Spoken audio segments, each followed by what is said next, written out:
This is a short tutorial on how to add soil test information into Constraint ID. Now, first of all, on this first step of Constraint ID, you need to make sure that you've selected yes to the question, do you have existing soil test data? This enables this fourth tab. When we select no, that fourth tab is disabled. We select yes to enable it. We also need to make sure that we've defined our paddock boundary. There's another tutorial in this series. You can see the button here to get that tutorial on how to define that paddock map. We also need to make sure that we've already defined our constraints that we wish to add, and I'm going to select 5 constraints here. Then we go to our step 4, importing our soil tests. Now you can see here that it says no soil tests in this project, and it gives us 2 options. I'll go through and explain both of these options. So first of all, let's click manually add soil test data. Now this allows us to firstly define the location of our soil test, and here's our map that we defined in step 2, and there's a marker off the side of the paddock that we need to position at the side of our soil test. We can manually type in latitude or longitude in the box up above, or we can just drag that marker to where we need to go. Then click update, and what happens is you'll see on the left hand side we've got a little thumbnail map showing us that soil test location, and then we have a range of rows here that represent different depths. We have to define an upper depth and a lower depth. Each of these is associated with a latitude or longitude associated with this site. Now all of the constraints, there's 5 columns for constraints, and they are represented by what we selected on step 3. Okay, if we turned on an extra one, you'll notice that when we come back in here we have that extra column put in there. This is the one there, PHC. I'll turn that one off for now.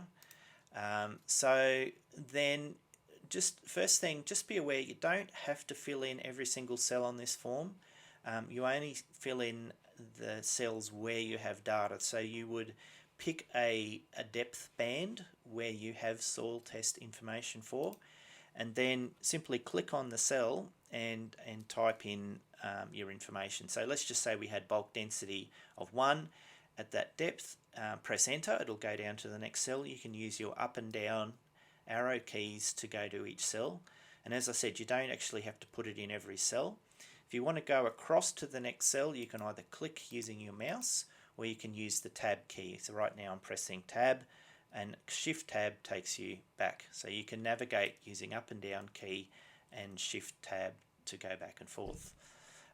If we don't have data entered in any cells, if there's no data at all for a particular constraint, that just means we end up with a chart, a constraint chart that with no information on.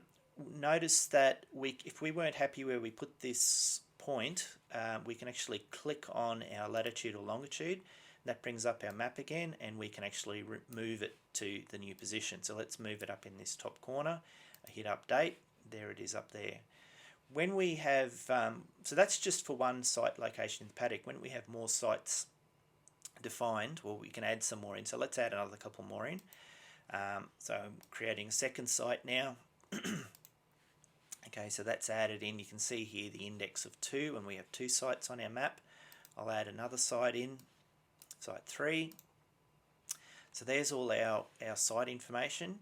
If you click on any of these sites at the map on the map, it'll actually highlight it in the table here.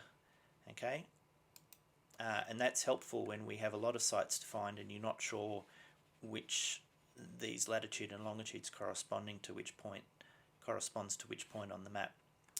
So having done all that, I'm going to delete all those now, and I'm going to import a soil file with some data in. So I've clicked on this delete soil tests at the bottom. I'm going to say okay, this will delete all of the data. We've reset everything now. The second option here is to manually is to upload a soil test file. So I'll click on this. Now this provides a little bit of information for you. Please read through this. At the moment the software only accepts a comma separated value file that has a header on the first line.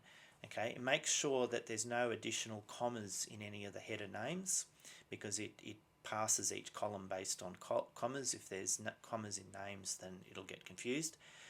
Each line needs to contain a latitude, longitude, an upper depth and a lower depth, as well as the values.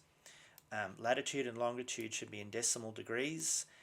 You can have multiple constraints on the same line, and depth should be in meters or centimeters. You can define missing data with an NA, but even a space will work.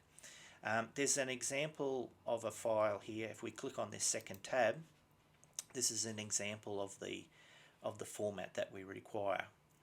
Okay, now to upload a file, we click on this drop zone area here, and this will allow us to find a file.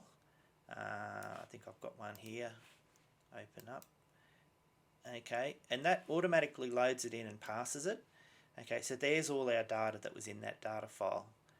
Okay, if we can scroll down, we can see on the map here we now have a wide range of points. So again, we can click on any point on the map to see where it's located in that file, and the table will scroll to that. If we want to change any of those locations, again, we just click on the latitude or longitude, move the marker and hit update. Okay, that'll move the position, and we can actually edit this file as well, and this will get saved in the database as any changes that you make.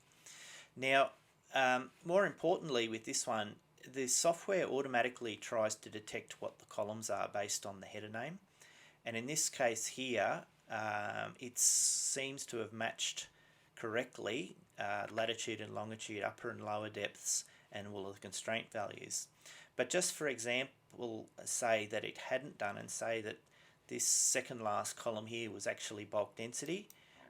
We need to go through and select bulk density from the drop down list, and of course in this case here that wasn't bulk density, but you can see how it now thinks, the software now believes that that is bulk density. So you're manually going and overriding what the software had detected in the data file. So very important step here, make sure that these column identifiers match the headers in the file. So once that's done, we can go on to the next steps. I just want to point out there is an option at the bottom of this page to export this to Excel. So once you click that, it will download a data file and open that up into Excel. So it's not a bad idea to go through and back up your data if you've manually entered it.